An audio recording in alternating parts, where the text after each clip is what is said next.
Hello दोस्तों, जैसा कि आप लोग जानते ही हैं कि हमारी नई शिक्षा नीति 2020 का ड्राफ्ट पेश कर दिया गया है। इसके इम्पॉर्टेंट पॉइंट्स इस प्रकार हैं। पॉइंट नंबर 1, मल्टीपल एंट्री और एग्जिट सिस्टम से पहले साल के बाद सर्टिफिकेट, दूसरे साल के बाद डिप्लोमा और 3-4 साल बाद डिग्री दी जाएगी। पॉइंट नंबर 2, सभी उच्च शिक्षा संस्थानों, कानूनी और मेडिकल कॉलेजों को छोड़कर एकल नियामक यानी सिंगल रेगुलेटरी द्वारा होगी। पॉइंट नंबर 3, अभी तक हमारे देश में स्कूली पाठ्यक्रम 10+2 के हिसाब से चलता है, लेकिन अब ये 5+3+3+4 के हिसाब से होगा, यानी कि प्राइमरी से दूसरी कक्षा तक एक हिस्सा, फिर तीसरी से 5वीं तक दूसरा हिस्सा, छठी से 8वीं तक तीसरा हिस्सा और 9वीं से 12वीं तक आखिरी हिस्सा होगा। पॉइंट नंबर 4, छात्र अपनी मर्जी और स्वेच्छा के आधार पर विषय का चयन कर सकेंगे। अगर कोई छात्र विज्ञान के साथ संगीत भी लेना चाहे तो ये उसे विकल्प होगा। वोकेशनल पाठ्यक्रम कक्षा 6 से शुरू हो जाएगा। पॉइंट नंबर 5, बोर्ड परीक्षा को ज्ञान आधारित बनाया जाएगा और उसमें रटकर याद करने की आदतों को कम से कम किया जाएगा। पॉइंट नंबर 6, बच्चा जब स्कूल से निकलेगा तो यह तय किया जाएगा कि वो कोई ना कोई स्किल लेके बाहर निकले।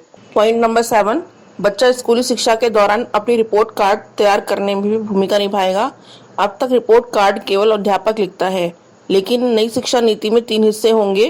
पहला, बच्चा अपने बारे में स्वयं मूल्यांकन करेगा, दूसरा उसके सहपाठियों से होगा और तीसरा अध्यापक के जरिए होगा।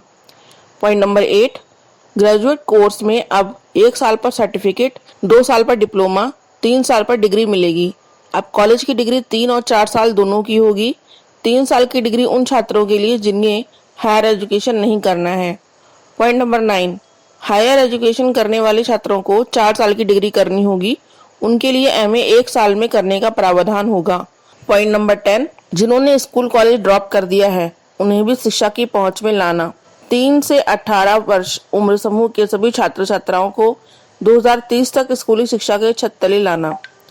पॉइंट नंबर 11, पहले 5 वर्ष के बच्चों को फाउंडेशन स्टेज में रखा जाएगा। उसके बाद 3 साल के बच्चों को प्री प्राइमरी स्टेज में रखा जाएगा। अगले 3 वर्ष वाले प्रिपरेटरी या लेटर प्राइमरी में रहेंगे।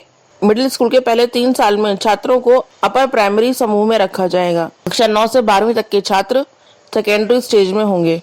पॉइंट नंबर 12, 8 साल के बच्चे किसी भाषा को आसानी से सीख सकते हैं और कई भाषाएं जानने वाले छात्रों को भविष्य में करियर में भी अच्छा स्कोप मिलता है, इसलिए उन्हें कम से कम 3 भाषाओं की जानकारी दी जाएगी।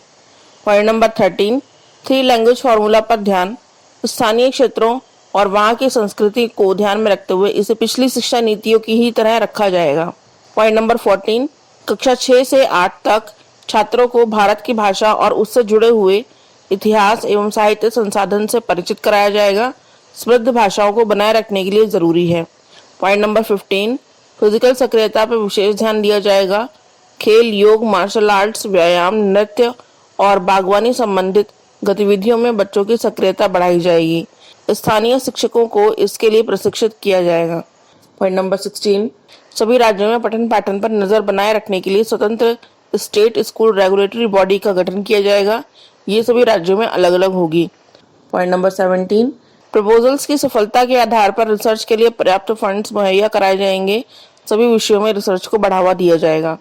Point number 18, national education policy एक नया एजुकेशन कमीशन बनाने के लिए भी राह प्रशस्त करेगा, जिसके अध्यक्ष खुद प्रधानमंत्री होंगे।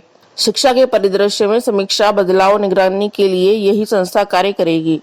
पॉइंट नंबर 19, अभी सेंट्रल यूनिवर्सिटीज, डीम्ड यूनिवर्सिटीज और स्टैंड अलोन इंस्टीट्यूशंस के लिए अलग अलग नियम हैं। नई एजुकेशन पॉलिसी 2020 में सभी के लिए समान नियम होंगे। मानव संसाधन मंत्रालय का नाम अब शिक्षा मंत्रालय होगा, जिससे शिक्षा पर जोर दिया जा सके। पॉइंट नंबर 20, इस नीति में शिक्षा पर सकल घरेलू उत्पाद का 6% भाग खर्च किया जाएगा। धन्यवाद।